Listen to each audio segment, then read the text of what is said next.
China में जो छोटे बच्चे हैं उनमें रिस्पिरेटरी प्रॉब्लम्स को लेके एक सर्ज हुआ है। ये सिचुएशन गंभीर है क्योंकि चाइना में इतनी ज़्यादा तगड़ा लॉकडाउन हुआ था, जो इतना तगड़ा लॉकडाउन शायद दुनिया के किसी कोने में नहीं हुआ।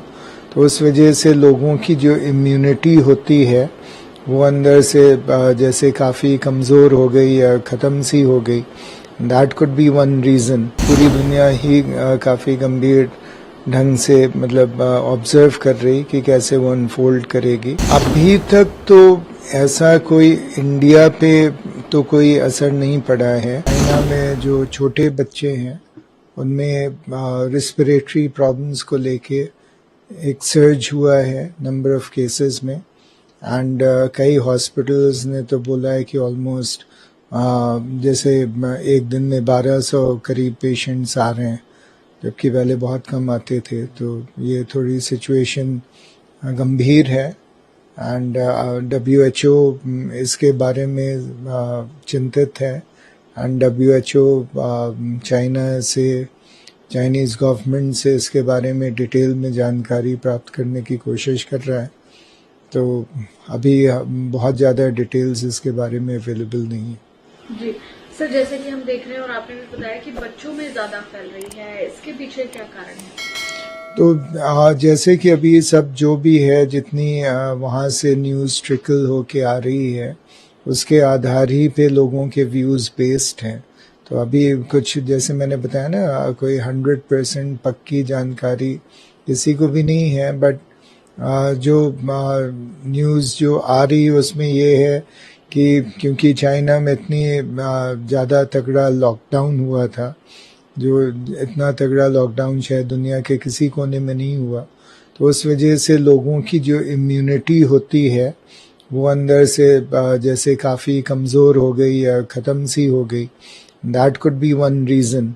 एंड कुछ एक्सपर्ट्स का कहना है कि एक जो बैक्टीरियल इन्फेक्शन होता है माइकोप्लाज्मा निमोनी के नाम से, तो हो सकता है उसके केसेस हों। तो अभी तक ऐसा कोई जो जानकारी जितनी है अवेलेबल, जैसे मैंने कहा बताया बहुत ज़्यादा नहीं है, बट जितनी है उसके हिसाब से कोई ऐसा कोई बहुत कोई कोरोना या कोविड टाइप की सिचुएशन नहीं लोग बता रहे हैं। बाकी डिटेल्स जब तक पूरे नहीं मिलेंगे 100% कुछ नहीं कह सकते। क्या लक्षण इसके देख रहे हैं, अगर आप बता पाएं तो क्या क्या लक्षण है इसके? तो इसका वही अभी ज़्यादा डिटेल में नहीं कोई पता चल रहा है। वो यही बता रहे हैं कि रेस्पिरेटरी इलनेसेस हैं, जैसे कि सांस फूलना, खांसी आना, इस टाइप की जो चीज़ें होती हैं वही हैं। बट ज़्यादा डिटेल्स अभी अवेलेबल नहीं है।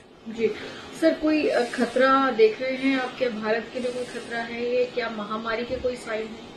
अभी तक तो जो एक्सपर्ट्स का कहना है कि ऐसा कोई महामारी नहीं होनी चाहिए।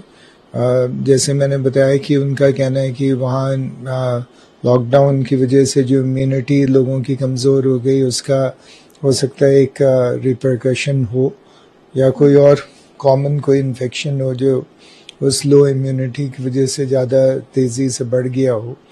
बट जब तक पूरे डिटेल्स नहीं पता चलेंगे कुछ हम पुख्ता तौर से नहीं कह सकते हैं।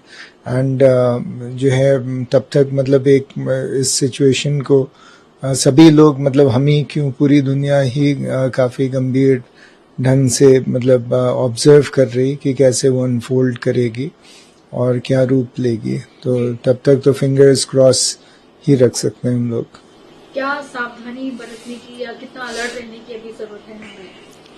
अभी तक तो ऐसा कोई इंडिया पे तो कोई असर नहीं पड़ा है।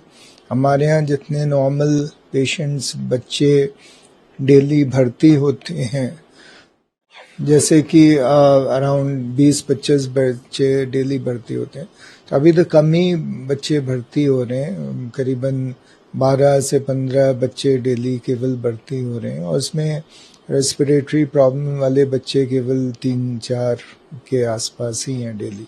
तो बहुत ही अभी कम नंबर्स हैं हमारे यहाँ अभी तक, तो इसका कोई भी की असर नहीं है। एंड अगर कोई कहीं पे रिपोर्ट होगा इंडिया के किसी भी कॉर्नर में इस टाइप का कि केसेस बढ़ रहे हैं, तो फिर तब डेफिनेटली प्रिकॉशंस रखने की, या जो भी एडवाइजरी आएगी मिनिस्ट्री से या ऊपर से, उस हिसाब से जो भी प्रिकॉशंस रखने होंगे वो हम लोगों को रखना पड़ेगा। एज ऑफ नाउ तो कोई भी ऐसा यहाँ पे उसका असर नहीं कहीं से भी रिपोर्टेड है।